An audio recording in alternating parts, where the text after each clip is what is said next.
So it is upon us.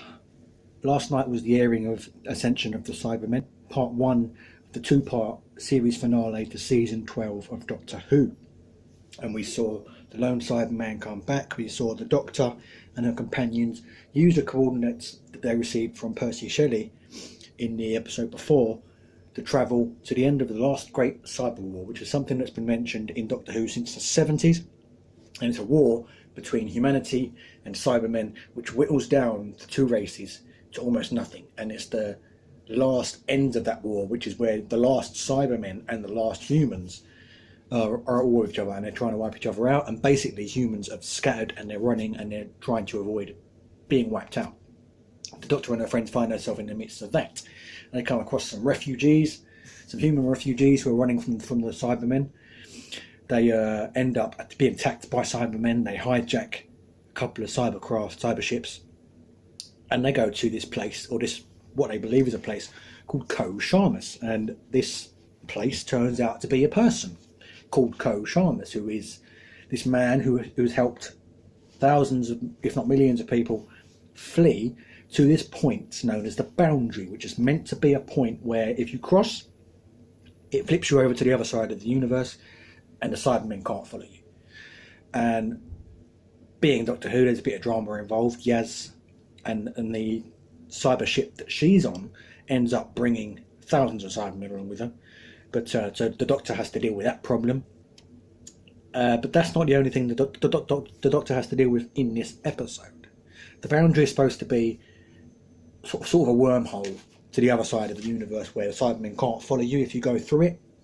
Ko Sharmus has presumably seen thousands of, if not millions of people go through this portal to the other side. He hasn't gone himself because he wants to wait and see if there's any more survivors. In fact, by the time we meet him, he's pretty much given up hope that there will be any more survivors. Again, spoilers obviously for this video, for this episode. If you haven't seen it, please go and see it already.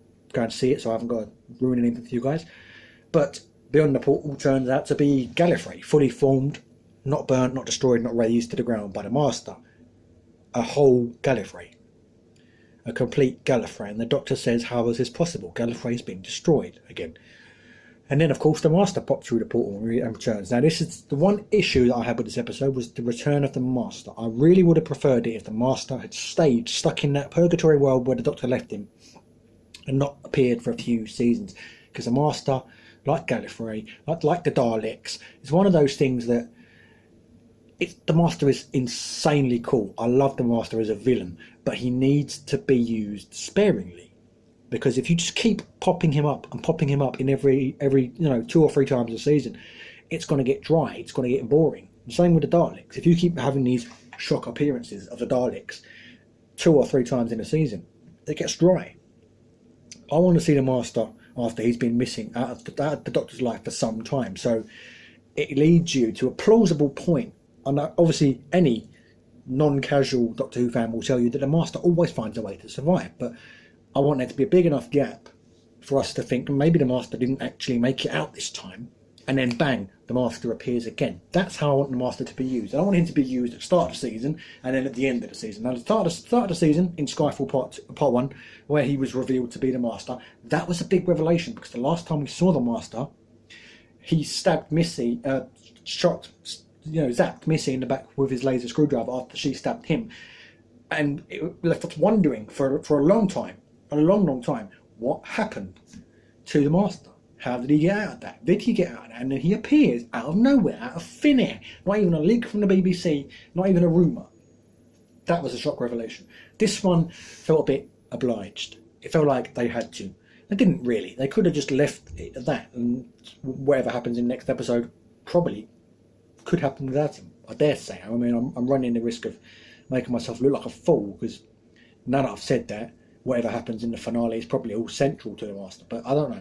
But it feels like they're wearing the Master a bit thin, so that's the one gripe I had with this episode. Overall, it's very good. There was no PC, no wokeness to it.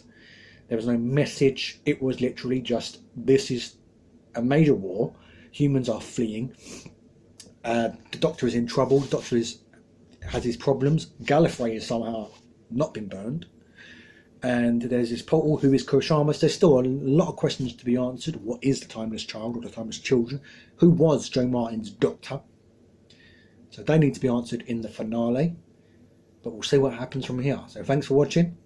This was a review of Ascension of the Cybermen, part 1 of the 2-part series finale. I'll see you next week for the next one.